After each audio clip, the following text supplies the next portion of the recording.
Royal fielder একটা bike আপনারা জানেন যে এখন অনেক বেশি ভাইরাল, যেটি 29 থেকে 30 বছর আগেই ওই সময়ই সালমান শাহ চালিয়েছিল। সেই বাইকটির মালিক কিন্তু এই ফকিরা ভাই। বিকট সাউন্ডের একটা বাইক নিয়ে সবসময় প্রবেশ করতেন, বাসায় শুধু নামে থাকতেন। হয় শুটিং যদি না থাকতো তাহলে তিনি প্রিয় কর্মস্থল এফডিসিতে তিনি প্রতিদিন আসতেন। তিনি জন্ম যেই মা বাবার পেটেই নেক না কেন, যে স্থানেই উনি রাত্রি যাপন করুক না কেন, তার আসল ঘর হচ্ছে এই বিএফডিসি। আমার পাশে যে মানুষটি বসে আছেন, নিশ্চয়ই আপনারা ওনাকে, যারা 80 দশকের চলচ্চিত্র প্রেমীরা আছেন বা 90 দশকের যারা চলচ্চিত্র প্রেমীরা আছেন, সকলের কাছে তিনি কিন্তু খুবই সুপরিচিত একজন অভিনেতা।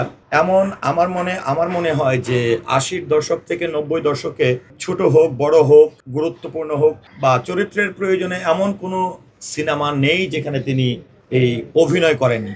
তো ফকিরা ভাই এমন একজন মানুষ যিনি আসলে তার শুটিংয়ের বাইরে সবচেয়ে বেশি সময় তিনি এই বিএফডিসি প্রাঙ্গণে, বিএফডিসি চত্বরে এখানেই পার করেছেন।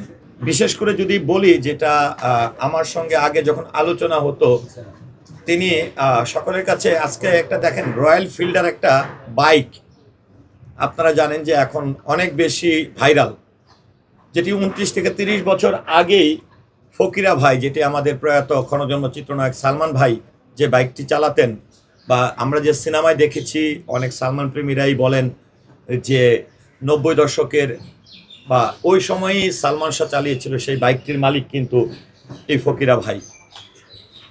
তো দেখেন, ফকিরা ভাইকে আসলে এফডিসিতে নিয়ে আসার যে উদ্দেশ্য, আমাদের একটি বিষয় দেখেন যে কোনো কিছু হলে আমরা দেখি সামাজিক যোগাযোগ মাধ্যম, ফেসবুক, বিভিন্ন জায়গায় অন্য কোনো শিল্পীর জানাজা ফুটেজ ব্যবহার করে অনেক সময় একটি সুস্থ মানুষকে, ভালো মানুষকেও মৃত বানিয়ে ফেলতেছে, মেরে ফেলছে।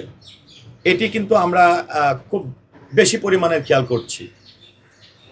তো সেই জায়গা থেকে যে আরেকটা বিষয় আমি এমনও দেখি যে আমাদের শিল্পীদেরকে দোস্ত বলা হয়। আমাদের শিল্পীরা যখন কোনো সংবাদ শিরোনামে আসে, তখন অনেকেই ধরে নেয় যে সাহায্য সহযোগিতার জন্য বা মানুষের কাছে হাত পাতার জন্য গণমাধ্যমের সামনে আসছে।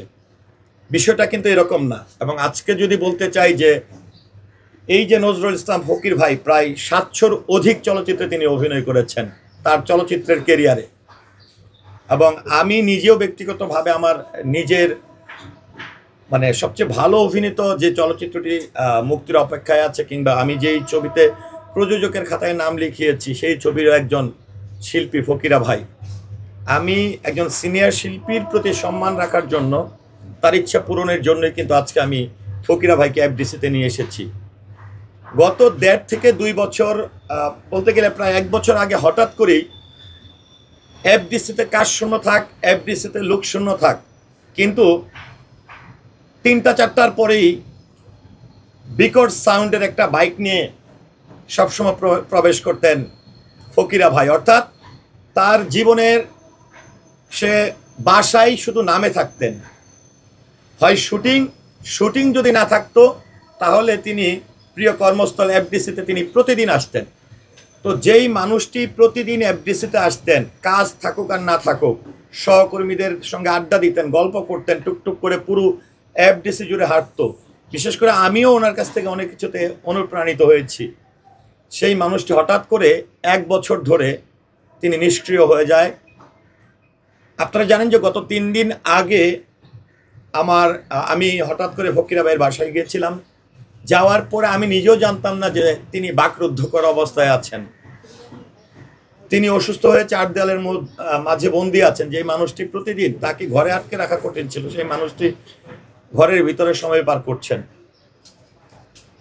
তো এইভাবে যখন আমি আসলে যাই ওনার খোঁজখবর নিতে, তখনই আসলে ফকিরা ভাইয়ের পক্ষ থেকেও কিন্তু একটা ইচ্ছা ছিল। কারণ একটি বিষয় হচ্ছে কি, আমরা জন্মগ্রহণ করি একটি পরিবারে, কিন্তু বেড়ে ওঠা, স্কুল, কলেজ, কর্মস্থল সব মিলিয়ে কিন্তু আমাদের একটি ভিন্ন লাইফ তৈরি হয়, হৃদ্রতার সম্পর্ক তৈরি হয়। তো ফকিরা ভাইয়ের বিষয়টি কিন্তু এই জায়গায় এরকম, তিনি জন্ম যেই মা বাবার পেটেই নেক না কেন, যে স্থানেই উনি রাত্রি যাপন করুক না কেন, তার আসল ঘর হচ্ছে এই বিএফডিসি। তার আত্মার মানুষ, তার প্রাণের মানুষ হচ্ছে চলচ্চিত্র সংশ্লিষ্ট প্রত্যেকটি মানুষ।